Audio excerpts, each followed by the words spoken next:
What's going on, ladies and gentlemen? Now we got some of the pleasantries out of the way. I wanted to get on to some fun stuff. Most notably, introductions and icebreaker. Uh, Again, my name is TJ. That's an abbreviation for my name.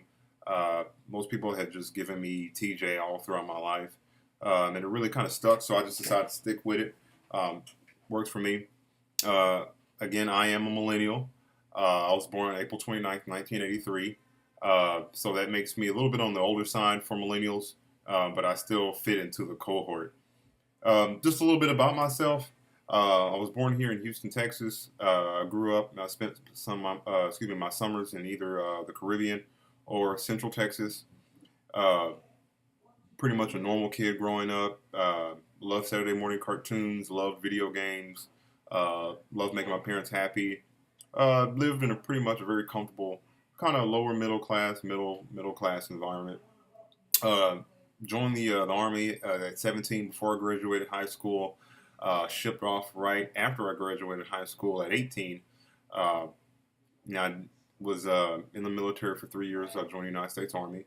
Uh, I was an infantryman in the 101st Airborne Division at Fort Campbell, Kentucky. Spent some time in snipers.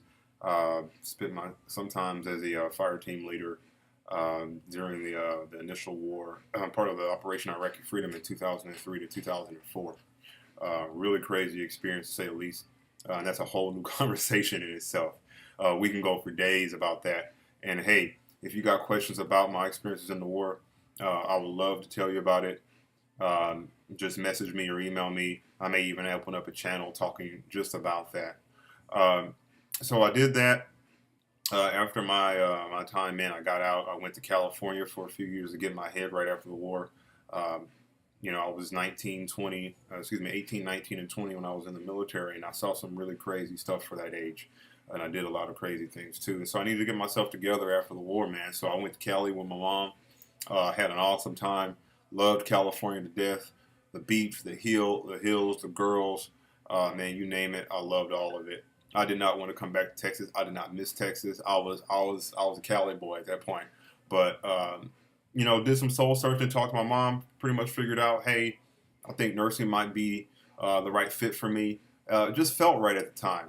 Something I think I could sink my teeth into. Something I could make a career out of. Didn't know if I wanted to stick with it my whole life, but it seemed like a practical choice. I knew I was going to be able to get work. Love being around people. Love helping folks. I love science. Uh, and I wanted to go for it. Only problem though was that in California at the time, this was in 2006, 2004, 2005 to 2006. There was a 2 year waiting list to get into nursing school. Once you took all the coursework and passed, you still had to wait 2 years just to get into the program. Absolute insanity. I wasn't about to wait around like that. I didn't have time for that. Man, I had to go. So I went ahead and I came back to Texas. Uh, Got back into the community college system, tried to work on my grades, pull some things up, try to live a normal life. Got accepted at Stephen F. Austin State University, going for their nursing program. A couple of years later, I got into that. Unfortunately, I was not successful with that. So I did salvage the courses I had into a interdisciplinary degree in applied gerontology.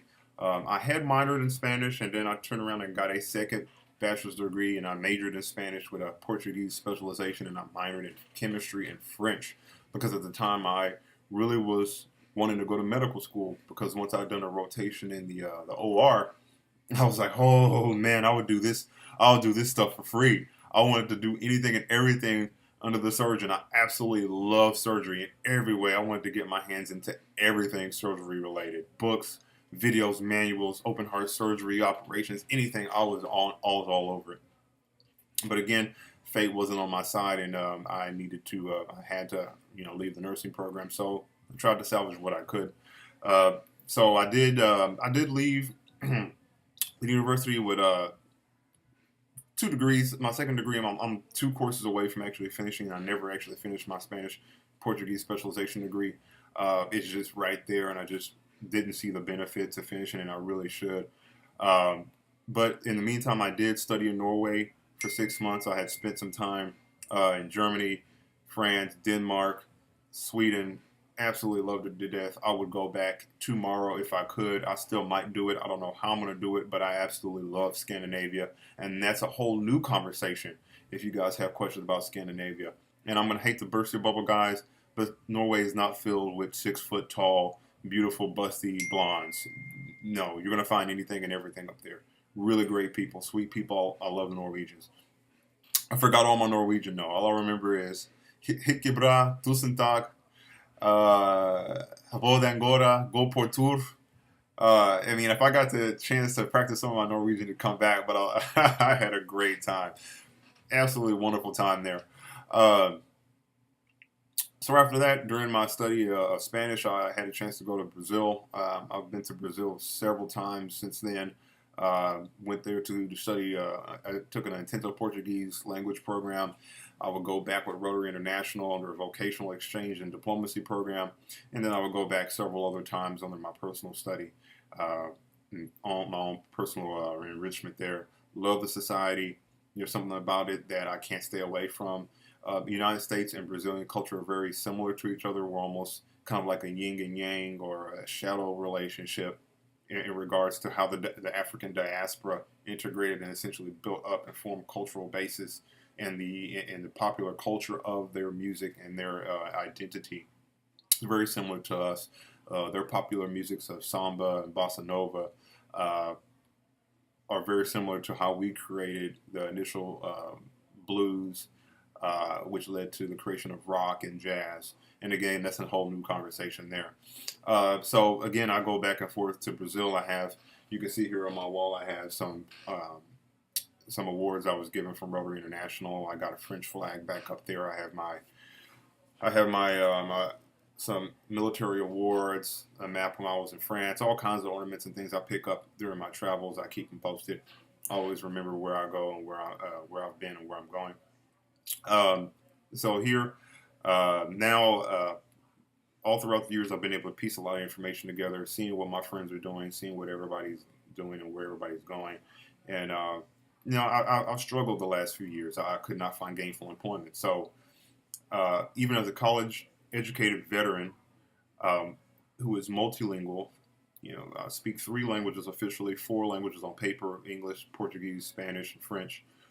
Even I struggled to find gainful employment, if you could believe that. I struggled to find gainful employment with apparently all the things going for me, and doing all and having all the things that anybody would ever say that a young person would need to have to be successful and get started in a good company, a good corporation, making a good salary and a good future. It just eluded me. I just couldn't get it. So I'm very, very sensitive and very in tune with what millennials are going through, because remember, I am a millennial. I am on the older side, but again, I know the feeling. I truly do. It is hard. It is an ego buster. It is an ego bruiser. You feel hurt and betrayed because, hey, you did everything that you were told. You went to school. You studied. You didn't go to vocational school. You didn't do any of that stuff. You went to, you got that college degree, and now you have debt you have to handle. Your life just can't seem to get off the ground. You want to move out, but you just don't make the money. And there's a lot of things that you look around and you're like, well, what the hell? Where did I screw up at? So again, that's one of the major fundamental cornerstone reasons for why I wanted to make this website and this network, is to salvage this, is to take that instance of someone that's absolutely routed in a way. It's a military term, routed, or in a state of retreating and confusion and being lost, to redirect them and give them guidance and hope through conversation and through mutual collaborative ideas to find out how we can get you out of this mess. I'm working on it. I'm still working on it every day. I work for a great company now. Still don't make the money I want to make. I'm still not doing what I had sacrificed 7 years of my life to do. And I'm going to make that happen one way or the other. And I was like, hey, I'm working in that direction. Why not I help some other people come along with me? So that's what I'm going to do here. So again, like I always say in all my videos, it may not be you. You may not even be a millennial watching this video. You may be a boomer. You may be a Generation X, or you might be a 13-year-old that hasn't really gotten even started yet. But I believe that this information will be beneficial to you because it will hit everybody. Anybody can get laid off. Anybody can have to start over. And even if it isn't for you, if you know somebody that can benefit from this information, go ahead and pass them my way. Give them the link, tell them about the website, tell them about my blog, get them over here and get them involved so that way they can start learning. And again, this is all about a conversation. I want you guys to be active and engaged. Email me, write me, leave me comments. I really do want to make this a collaborative effort because we're all in this together. We're all going to benefit or we're all going to fail out together. The ship won't work if 9 of us aren't rowing. We can have a couple of heavy hitters doing really well, Google, Facebook, some of the big boys in tech and other professionals. But if the majority of the wheel is flat, we really aren't going to go anywhere. We won't prosper. We will not be competitive with other countries in the future. We won't innovate. We won't have the things that make America freaking awesome. So we need everybody involved, anybody that we can, anybody that we can save. Let's do it. So again, my name is TJ here. Thanks for watching. Remember, subscribe. Keep me in your daily routine through Twitter, Facebook, my blog. Let me know. You guys take care and stay tuned for my next update. Take care. Bye.